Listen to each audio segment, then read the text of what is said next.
बिस्मिल्लाहिर्रहमानिर्रहीम। मेरे प्यारे मुसलमान भाइयों, आज मैं तुहाडे सामने एक छोटी जी गुजारिश करना चाहना वा।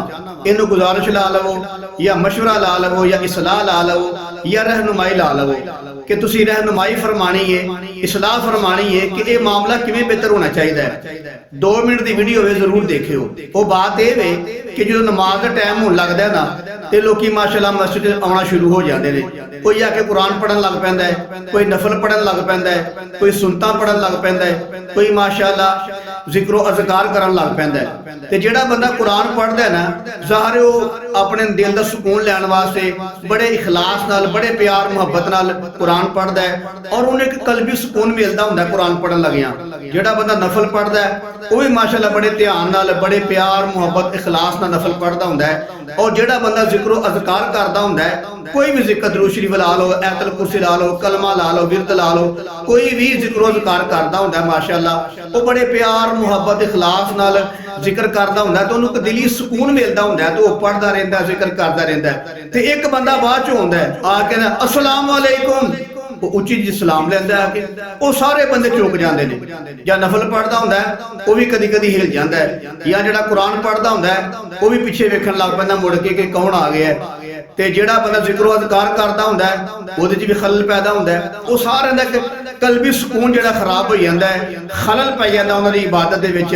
की ख्याल है मेरे प्यारे मुसलमान भाइयों, जेड़ा बंदा पिछों आवे ओनू एडी उच्ची सलाम करना चाहिए या ओनू हल्का जिहा सलाम करके ते आराम नाल बैठना चाहिए। मेरा मशवरा ते ऐ वे कि जेड़ा बंदा पिछों आवे वो वेखे कि लोकी नमाज पढ़दे ने पे, कोई नफल पढ़दा पिया, कोई कुरान पढ़दा पिया, कोई जिक्र अज़कार करदा पिया, ओहदा हक बनदा है कि आराम नाल सलाम करे ते आराम नाल आके बह जावे।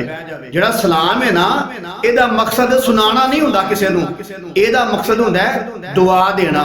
जिवें कोई खत हुंदा है, खत ते लिखिया हुंदा है अस्सलाम वालेकुम, क्या बंदा सुनदा है? नहीं, वो पढ़ के बंदा कहंदा है वालेकुम सलाम। मालूम होया जेड़ा खत दा सलाम हुंदा है ओदा मतलब ही सुनाना नहीं हुंदा, ओदा मतलब एक दुआ देना हुंदा है। जिवें कोई बंदा दूर टुरदा पिया तो लोकां दी आदत हुंदी लोग दूरों वेख के उन्हां नूं सलाम करदे ने, वो भी अग्गों आंदे सलाम। मतलब की हुंदा है सलाम करना, दुआ देना। की ख्याल दोवी गुरु दी गल सुनदे ने? नहीं, सुनाना मकसूद नहीं हुंदा, ये दुआ देना मकसूद हुंदा है। जेड़ा अस्सलाम वालेकुम व रहमतुल्लाह मतलब है कि तुहाडे ते अल्लाह दी सलामती होवे ते तुहाडे ते अल्लाह दी रहमत होवे। एदा मतलब सुनाना नहीं हुंदा, एदा मतलब हुंदा है दुआ देना। या कब्रिस्तान चों लंघदियां बंदा कहंदा अस्सलाम वालेकुम या अहलुल कबूर, ओदा मतलब सुनाना नहीं हुंदा, ओदा मतलब हुंदा वे दुआ देना।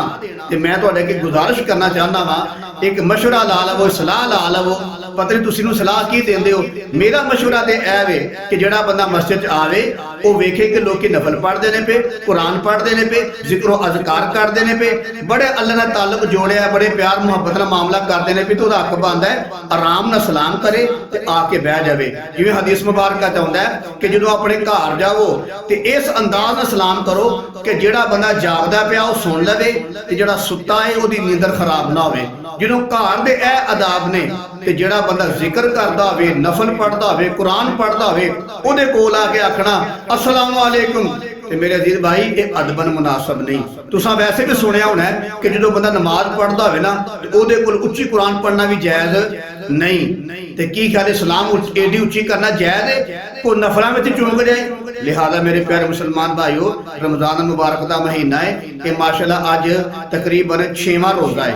ते मेरा मशवरा ते राय है वे कि हर बंदे को आराम नाल सलाम करना चाहिए, आके आराम नाल बह जाना चाहिए ते अपना जिक्र अज़कार शुरू कर देवे। ते मेरी दिली दुआ है अज जेडे मेरे मुसलमान भैन भरा मेरी वीडियो वेखदे ने, अल्लाह ताला उन्हें तंदुरुस्ती सेहत नसीब फरमाए, अल्लाह ताला दुश्मन के शर तो महफूज फरमाए, हासिदीन के हसद तो महफूज फरमाए, अल्लाह ताला ने कारोबार च खैर बरकत फरमाए, दिन दुगनी रात चुगनी तुहानू अल्लाह तरक्की नसीब फरमाए और अल्लाह ताला तुहानू दिली सुकून नसीब फरमाए और अल्लाह ताला तुहाडे रोजे कबूल मंजूर फरमाए और तुसां अपनी हिम्मत मुताबिक रोजे रख दिओ पे, अल्लाह ताला तुहानू अपनी शायाने शान अजर अजीम नसीब फरमाए।